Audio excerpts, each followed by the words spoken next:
नमस्कार। दिन भर की खबरों का हर अपडेट और फॉलो अप लेकर मैं हूं आपके साथ प्रद्युम्न शर्मा। खबरों की खबर या फिर खबरों पर असर, हमारे संवाददाता खबरों के पीछे दौड़ते हैं दिन भर।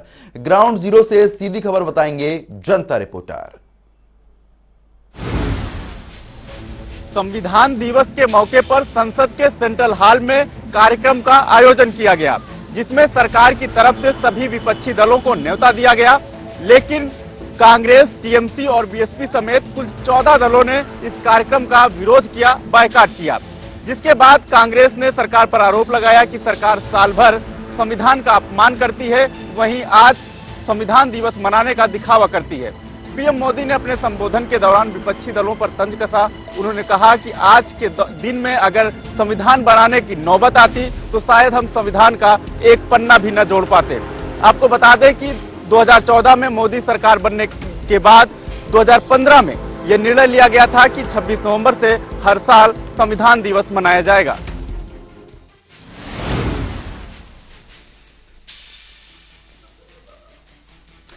संविधान दिवस के मौके पर संसद के सेंट्रल हॉल में कार्यक्रम का आयोजन किया गया, जिसमें सरकार की तरफ से सभी विपक्षी दलों को न्योता दिया गया, जिसका कांग्रेस, टीएमसी, बीएसपी समेत 14 विपक्षी दलों ने बायकॉट किया।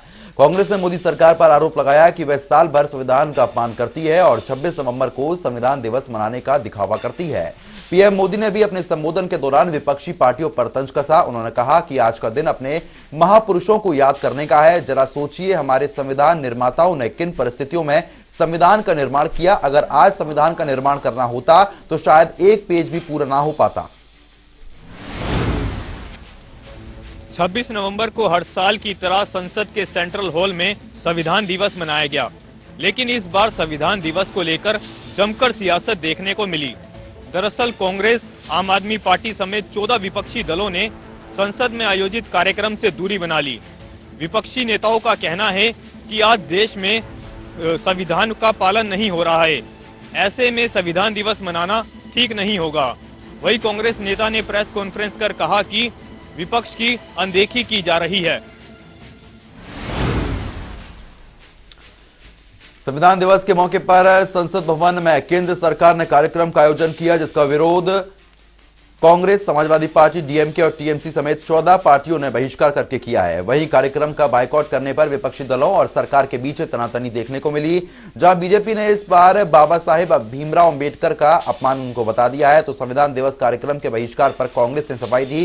कांग्रेस नेता आनंद शर्मा ने कहा कि सिर्फ समारोह में बैठना एक औपचारिक निमंत्रण काफी नहीं है। आनंद शर्मा ने साथ ही कहा कि सरकार पर हमला बोलते हुए कहा कि अगर सरकार ने विपक्ष की आवाज सुनी होती तो देश की आज ये स्थिति नहीं होती। बीजेपी राष्ट्रीय अध्यक्ष जगत प्रकाश नड्डा चाहे दिल्ली हो या मणिपुर, उन्हें हमेशा ही हिमाचल प्रदेश की चिंता सताती रहती है। वजह यह है कि हिमाचल प्रदेश उनका गृह राज्य है।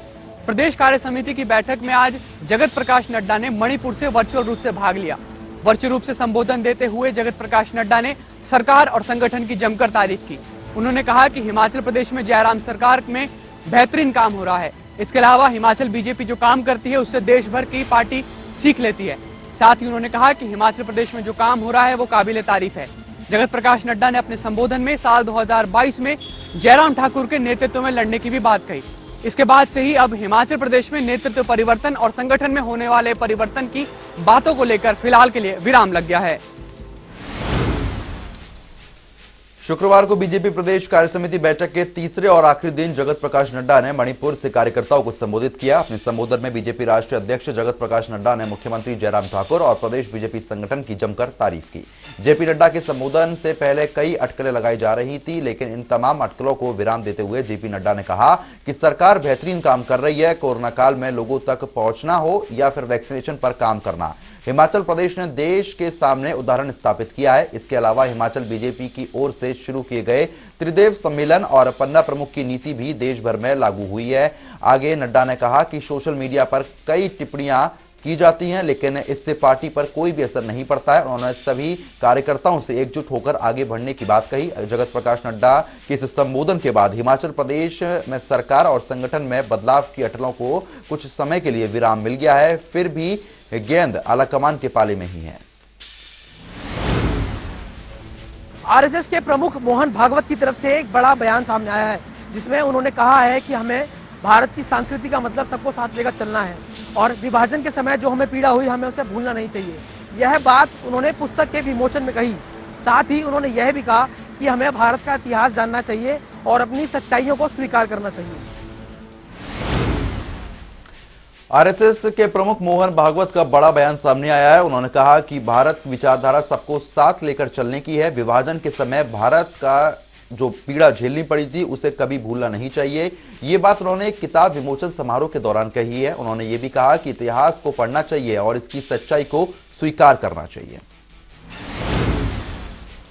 कृषि कानूनों के खिलाफ आंदोलनकारियों के आंदोलन को आज 1 साल पूरा हो गया है। वहीं आंदोलनकारियों के आंदोलन को 1 साल पूरा होने के बाद देश भर के आंदोलनकारी दिल्ली सीमाओं पर पहुंचे। वहीं आंदोलनकारी नेताओं का कहना है कि जब तक उनकी 6 मांगों को पूरा नहीं किया जाएगा तब तक आंदोलन ऐसे ही जारी रहेगा। वहीं आंदोलनकारियों का कहना है कि 29 नवंबर को आंदोलनकारी बड़ी संख्या में दिल्ली संसद की ओर कूच करेंगे।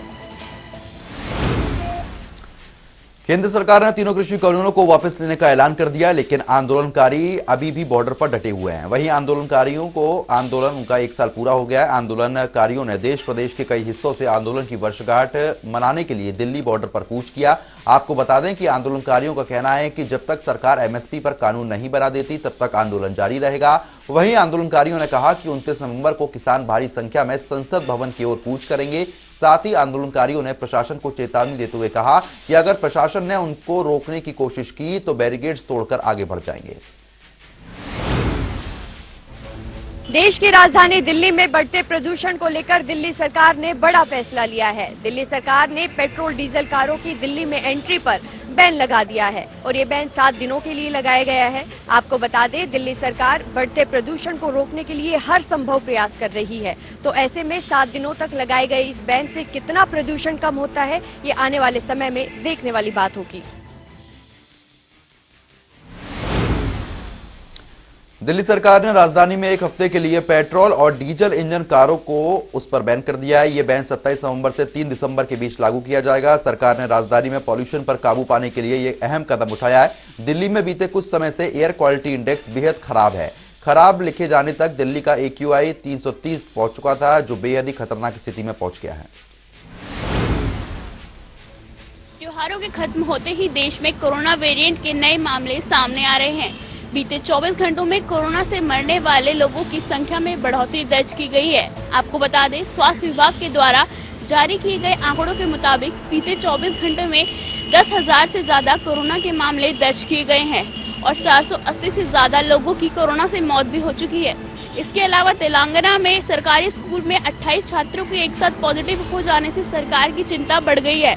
आपको बता दें, सरकार ने विद्यार्थियों के टेस्ट करवाने के निर्देश जारी किए हैं। देश ने कोरोना की पहली और दूसरी लहर में खूब तबाही का मंजर देखा। हालांकि अब धीरे धीरे मामलों में कमी आ रही है। स्थिति में सुधार देखते हुए स्कूल और दफ्तर भी खोल दिए गए हैं। कोरोना के बढ़ते मामलों ने सरकार की चिंता बढ़ाई हुई है। इस बीच तेलंगाना से आई खबर भी डराने वाली है। दरअसल रविवार को तेलंगाना के सरकारी स्कूल की 28 छात्राओं के कोरोना पॉजिटिव पाए जाने से सामूहिक कोविड-19 संक्रमण सामने आया है। स्वास्थ्य विभाग ने शिक्षकों सहित सभी स्कूल छात्रों को कर्मचारियों के सामूहिक कोविड टेस्ट कराने का निर्णय लिया है। सरकार प्रशासन ने लोगों से वैक्सीन के साथ साथ नियमों का पालन करने की भी अपील की है। पंचकुला में एक बुजुर्ग की डंडे से पिटाई का वीडियो हुआ वायरल। एक युवक द्वारा निर्ममता से व अमानवीय तरीके से एक बुजुर्ग के डंडे से पीटने का वीडियो सोशल मीडिया पर जमकर वायरल हो रहा है। यह मामला जानकारी के अनुसार पंचकुला के सेक्टर 11 का है, जहां पर एक युवक द्वारा एक बुजुर्ग को डंडे से पीटा गया है। उसके साथ अभद्र व्यवहार व गाली गलौज की गई है। हालांकि यह वायरल वीडियो पुलिस तक भी पहुंचा है, लेकिन अभी तक आरोपी युवक की पहचान नहीं हो पाई है, ना ही पीड़ित बुजुर्ग की पहचान हो पाई है। लेकिन सोशल मीडिया पर लोगों की तरह तरह की प्रतिक्रिया सामने आ रही है और ज्यादातर लोगों ने सोशल मीडिया पर आरोपी युवक के खिलाफ कड़ी कानूनी कार्रवाई की मांग की है। हरियाणा के मुख्यमंत्री मनोहर लाल ने दिल्ली में आज प्रधानमंत्री नरेंद्र मोदी से मुलाकात की। करीब 1 घंटे तक ये मुलाकात चली। इस मुलाकात के दौरान मुख्यमंत्री ने प्रधानमंत्री को हरियाणा से संबंधित नई योजनाओं के बारे में जानकारी दी, जिसमें मुख्यमंत्री अंत्योदय परिवार उत्थान उत्थान योजना, अंत्योदय ग्राम योजना के मेले लगेंगे। आज सिस्टम, ऑटो अपील सिस्टम से भी प्रधानमंत्री प्रभावित हुए। दृश्य के बारे में भी यानी ड्रोन सिस्टम के बारे में भी मुख्यमंत्री ने प्रधानमंत्री को जानकारी दी।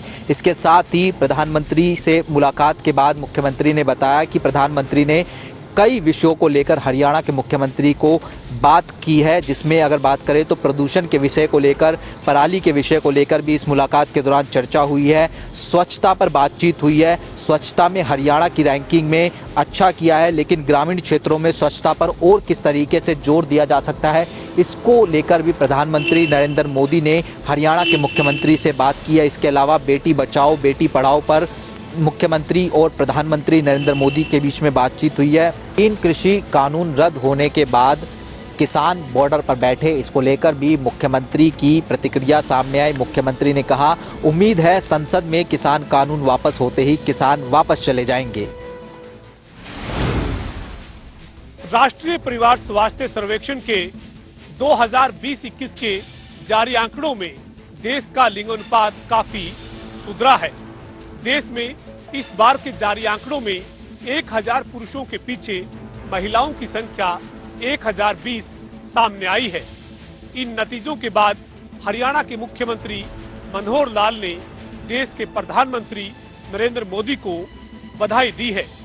हरियाणा के मुख्यमंत्री का कहना है कि ये इस तरीके के नतीजे प्रधानमंत्री नरेंद्र मोदी की दूरगामी सोच का परिणाम है। हरियाणा में भी लिंगानुपात के आंकड़े काफी बेहतर हुए हैं और इसके लिए हरियाणा को सम्मान भी मिला है। हरियाणा में 1000 पुरुषों के पीछे महिलाओं की संख्या 950 तक पहुंची है। हरियाणा सरकार ने भी लिंग अनुपात को लेकर कई तरह के फैसले किए, जिनका असर भी नजर आया है। इसके अलावा हरियाणा के मुख्यमंत्री मनोहर लाल ने मुंबई हमले की बरसी पर इस हमले में जो शहीद हुए थे उनको नमन किया है और इसके साथ ही जिन नागरिकों की जान गई थी उनको भी श्रद्धांजलि अर्पित की है। इसके साथ साथ मुख्यमंत्री ने संविधान दिवस के मौके पर भी प्रदेश और देशवासियों को बधाई और शुभकामनाएं दी है। 1 वर्ष होने के बावजूद भी किसान आंदोलन में अभी कोई कमी नहीं आई है। हालांकि तीनों कृषि बिल रद्द कर दिए गए हैं, उसके बावजूद भी महिला किसान भी आज बड़ी संख्या के अंदर बॉर्डर पर पहुंची हैं। भिवानी से रवाना होते हुए उन लोगों ने कहा कि अभी उनका आंदोलन समाप्त नहीं हुआ है। जब तक ये आंदोलन समाप्त नहीं होगा, जब तक कि एमएसपी की शर्त सरकार नहीं मान लेती और साथ ही जो मुकदमे किसानों पर दर्ज हुए हैं उन्हें वापस नहीं ले लेती। उनका कहना है कि ये आंदोलन यूं ही जारी रहेगा। भिवानी से हरियाणवी वेशभूषा में तैयार होकर के बॉर्डर पर पहुंची महिलाओं का कहना है कि ये आंदोलन जब तक जारी रहेगा जब तक सरकार उनकी बात नहीं मान लेती। लगभग 1 साल से गाजीपुर यूपी गेट पर किसान 3 कृषि कानून के विरोध में धरना प्रदर्शन कर रहे हैं। वहीं आज 1 साल पूर्ण होने पर महापंचायत में राकेश टिकैत के द्वारा सभी को 26 नवंबर को जुटने की आह्वान किया गया था, जिसमें आज हजारों की तादाद में किसानों ने गाजीपुर यूपी गेट पर धरना स्थल पर अपनी उपस्थिति दर्ज कराई। वहीं अगर बात की जाए तो इन किसानों को संबोधित करते हुए राकेश टिकैत का साफ तौर पर यही कहना है कि सरकार जो है अपने संबोधन में नरेंद्र मोदी जी कहते तो हैं, लेकिन धरातल पर ऐसे भी कोई कार्य नहीं होता। वहीं दूसरी तरफ राकेश टिकैत का कहना है जब तक एमएसपी और अन्य मुद्दों पर गारंटी कानून एमएसपी पर नहीं बनता है, अन्य मुद्दों पर सरकार वार्ता नहीं करती, जब तक एक आंदोलन चलता रहेगा। और रही बात, उन्होंने दूसरी तरफ जनता से आग्रह किया कि सरकार जो है और जनता को गुमराह करना चाहती है और इसलिए सरकार की बातों में पब्लिक ना आए। और दूसरी तरफ यही बात है कि किसानों ने आज एकता का प्रतीक जो दोबारा से कहीं ना कहीं कम हो गई थी वो आज धरना स्थल पर देखने को मिली। अब यही बात है कि जहां देखना होगा कि राकेश टिकैत के द्वारा इतनी एक आह्वान पर इतनी हजारों की तादाद में पब्लिक का, किसानों का वहां पर गाजीपुर यूपी गेट पर आना कहीं ना कहीं अब ये 29 तारीख का लक्ष्य बता रहा है, क्योंकि 29 तारीख को किसान नेता राकेश टिकैत का साफ तौर पर कहना है कि 500 लोग 100 ट्रैक्टरों के साथ दिल्ली कूच करेंगे।